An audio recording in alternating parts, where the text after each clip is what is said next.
Border Gavaskar trophy second test ऑस्ट्रेलियाने इंडियाला 10 विकेट्सनी हरवलेलं आहे, 10 विकेट्सनी हरवलेलं आहे. सेकंड टेस्टमध्ये ऑस्ट्रेलियाने पूर्णपणे डॉमिनेट केलं आणि आरामात इंडियाला हरवलेलं आहे.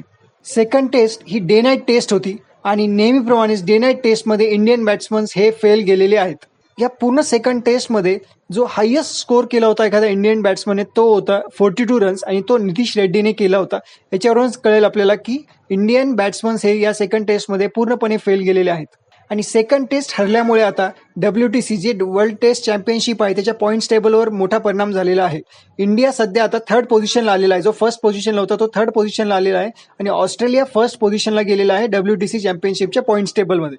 आता WTCच्या फायनलमध्ये जर इंडियाला पोहोचायचं असेल तर जे या सिरीजमध्ये 3 टेस्ट राहिलेले आहेत त्या तिन्ही टेस्ट जिंकाव्या लागणार आहेत. सेकंड टेस्ट हरल्यानंतर रोहित शर्मा, विराट कोहली, अश्विन यांनी रिटायरमेंट घ्यायला पाहिजे का याचे आता डिस्कशन सुरू झालेले आहेत.